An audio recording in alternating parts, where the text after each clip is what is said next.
আসসালামু আলাইকুম। জাহান এগ্রো ফার্মের পক্ষ থেকে সকলকে শুভেচ্ছা। বন্ধুরা, আজকে আমি এসেছি খুলনা জেলার ডুমুরিয়া উপজেলার বড়াতিয়া গ্রামে। এখানে এসেছি আমাদের কৃষি উদ্যোক্তা, আমাদের নবদ্বীপদা ড্রাগন বাগানে এসেছি। উনি এখানে রেড ভেলভেট ড্রাগন চাষ করেছে। আমরা এখানে দেখছি টোটাল জমিটাই শ্যাওলা দিয়ে উনি মালচিং পদ্ধতি করছে।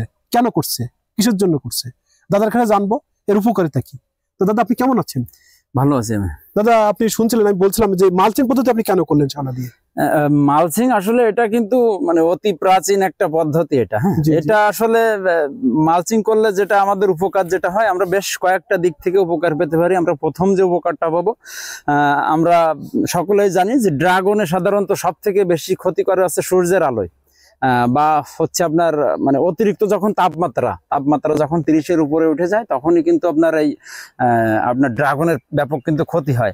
তো এক্ষেত্রে মনে করেন যে তাপমাত্রা আমরা কিন্তু দুইভাবে কমাতে পারি। এক, উপরে যদি আমরা কোনো আচ্ছাদন করে দিতে পারি, সেখানে তাপমাত্রাটা কমানো যায়। তো এক্ষেত্রে আমাদের ড্রাগন বাগানের উপরে আচ্ছাদন করে দেওয়া কিন্তু ছোট, ঠিক আছে।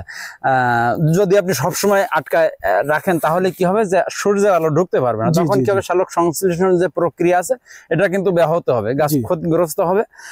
দ্বিতীয়ত, আমরা যেভাবে আর কি তাপমাত্রাটা কমাতে পারি, সেটা হতে পারে যে শ্যাওলা মালচিং। এই শ্যাওলা যখন মালচিং করব, তখন কি হবে, ডিরেক্টলি সূর্যের যে আলোটা, সানলাইটটা আপনার মাটিতে পড়তে পারবে না। মাটিতে পড়লে কি হতো, এখানে মাটিতে যখন পড়তো, মাটিটা কিন্তু হিট হয়ে যেত। হ্যাঁ, তাহলে কি হতো, নিচের দিক থেকেও একটা তাপ উঠতো, উপর থেকেও একটা তাপ পেলে কিন্তু এখানে একটু বেশি পরিমাণ হিটটা হতো। এক্ষেত্রে আমরা যখন মাটিটাকে ঢেকে দিচ্ছি শ্যাওলা দিয়ে, এবং সেটাকে আমরা মালচিং বলতেছি, এটা করলে আমাদের তাপমাত্রা কিছুটা হলেও কিন্তু নিয়ন্ত্রণে আসবে। দ্বিতীয়ত যে আমরা উপকারটা পেতে পারি, সেটা হচ্ছে আমরা জানি যে কোনো ফসলে কিংবা মাটির কিন্তু প্রাণ হচ্ছে জৈব সার। এই শ্যাওলাটা যখন নষ্ট হয়ে যাবে, পচে যখন মাটির সাথে মিক্সার হয়ে যাবে, তখন কিন্তু এটা জৈব সার হিসাবে একটা কাজ করবে। তৃতীয়ত যেটা হবে, আমরা যেটা দেখি যে মাটিতে যখন সূর্যের আলো পায়, যখন আপনার পানি দেওয়া হয়, তখন যেটা হয়, আগাছাটা কিন্তু প্রচুর পরিমাণে ওঠে। আপনি খেয়াল করবেন যে আপনার যেখানে ফাঁকা আছে সেখানে কিন্তু আগাছা উঠছে, যেখানে আমরা শ্যাওলা দিয়ে মালচিং করে দিয়েছি সেখানে কিন্তু আগাছা নাই। তো এক্ষেত্রে আমরা বেশ কয়েকটা দিক বিচার বিশ্লেষণ করে আমরা এই আপনার শ্যাওলা মালচিংটা আর কি দিয়েছি। আচ্ছা, তো দাদা থ্যাংক ইউ। আমি একটা জিনিস খেয়াল করছি দাদা, আপনার এই ড্রাগন গাছগুলো ওই পাশে একটা জাত আছে, দেখলাম মাথা উঁচু করে দাঁড়িয়ে আছে, কিছু এলোমেলো বিক্ষিপ্ত অবস্থা। আর এগুলো সব একস জন্য, মানে একে অপরের সাথে মিলেমিশে জন্য তারা বসবাস করছে। এটা কারণটা কি? ওইটা হচ্ছে আপনার পিঙ্ক রোজ, আর এটা হচ্ছে ভেলভেট। এটা আসলে জাতের একটা বিষয় আছে। এটা এই জাতটার বৈশিষ্ট্য হচ্ছে, এটা ছোট অবস্থাতে, মানে আপনার বাগানের বয়স কিন্তু আজকে 14 মাস। 14 মাস, এখনো কয়েকদিন বাকি আছে। তো 14 মাসেই কিন্তু দেখতে পাচ্ছেন এদের মানে সার কিন্তু দুটো একই দেওয়া, একই সার পাচ্ছে। ওর জাত হচ্ছে ওই রকম, ঠিক আছে। এরকম যেমন হচ্ছে মহিলাদের কিন্তু আপনি যতই খাওয়ান পরানোর ধাড়ি কিন্তু বাজাবে না, ঠিক আছে। ওর বৈশিষ্ট্য আছে একরকম। এটা দেখে এমন মনে হচ্ছে, মনে হচ্ছে এই গ্রোথটা এমন মনে হচ্ছে যে বড় বড় যে রেসের যে ঘোড়া তৈরি করে বা সেনাবাহিনী যে ঘোড়া তৈরি করে, সেই ঘোড়ার মতো মনে হচ্ছে সব রেস্ট নিচ্ছে আর কি। তা দেখে তো মন ভরে যাচ্ছে আসলে। বিশেষ করে রেড ভেলভেট যে এখন যে আধুনিক যে জাত মানুষ বলছে, এইটার জন্য মনে হয় এই এত সুন্দর নাকি? হ্যাঁ, ওইটাই। দাদা, আপনি বলছিলেন বাগানের বয়স 14 মাস, কিভাবে সম্ভব এটা? এটা তো আসলে এটাতে যারা বাগান করছে, 2 বছরের বাগান দেখছি, 3 বছরের বাগান দেখছি, এত সুন্দর তো তারা করতে পারেনি, কিভাবে সম্ভব? এটা আসলে যে কোনো জিনিস, মানে কৃষি কাজ আসলে পরিচর্যার উপরে কিন্তু নির্ভর করে। আমরা এখানে সর্বোচ্চ দিই আর কি, ঠিক আছে। এখানে 16% জমি আমরা আমাদের সর্বোচ্চ মানে আর কি পরিশ্রম দিয়ে কখন কোনটা করতে হবে, আমরা কিন্তু যেহেতু এই ড্রাগনটা সম্পর্কে আমরা নতুন, আমরা যারা এক্সপার্ট আছে তাদের কাছ থেকে পরামর্শ নিয়ে কখন কি করতে হবে, মানে আপনার বলার সবকাশ আমরা কিন্তু কোনো তাতে কোনো ত্রুটি রাখেনি।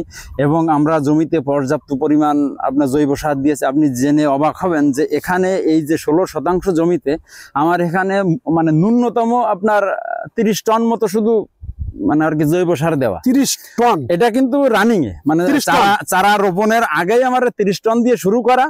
যখন গাছের বয়স 2 থেকে 2.5 মাস হলো, তখন কিন্তু আবারও জৈব সার দিয়ে আপনি দেখতে পাবেন যে এখানে আপনি যদি মাটিতে একটু খেয়াল করেন, মাটির থেকে আপনি জৈব সার কিন্তু বেশি দেখতে পাবেন, সেটাই মনে হচ্ছে। আচ্ছা, এই জৈব সার কি জৈব সার, গোবর কি ইউজ করছেন? এটা আমরা প্রথম যেটা ইউজ করছিলাম, এটা হচ্ছে আপনার গোবর, ঠিক আছে, শুধু গোবর।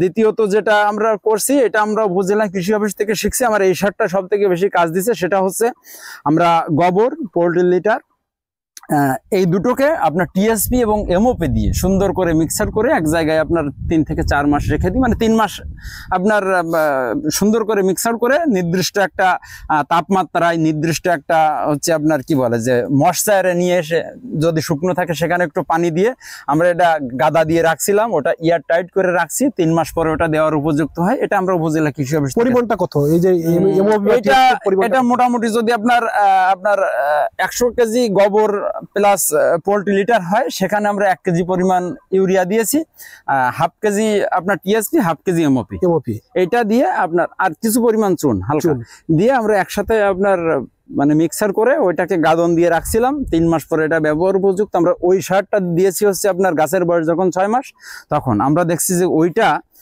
আপনি যখন এখানে টিএসপি এমওপি দিবেন, তার যে রেজাল্ট আমার ওই সারটা দেওয়ার পরে আরো ভালো, গাছের কিন্তু গ্রোথ খুবই সুন্দর হয়েছিল।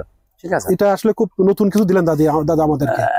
আসলে কৃষিতে শেখার কোনো শেষ নেই, আমরা প্রতিনিয়ত দেখবেন যে কিছু না কিছু আপনার শিখতেছি। ঠিক আছে, এই মন মানসিকতা যদি থাকে তাহলে মনে করেন কৃষি কাজ থেকে তারা কিন্তু আপনার ফেলার হয় না।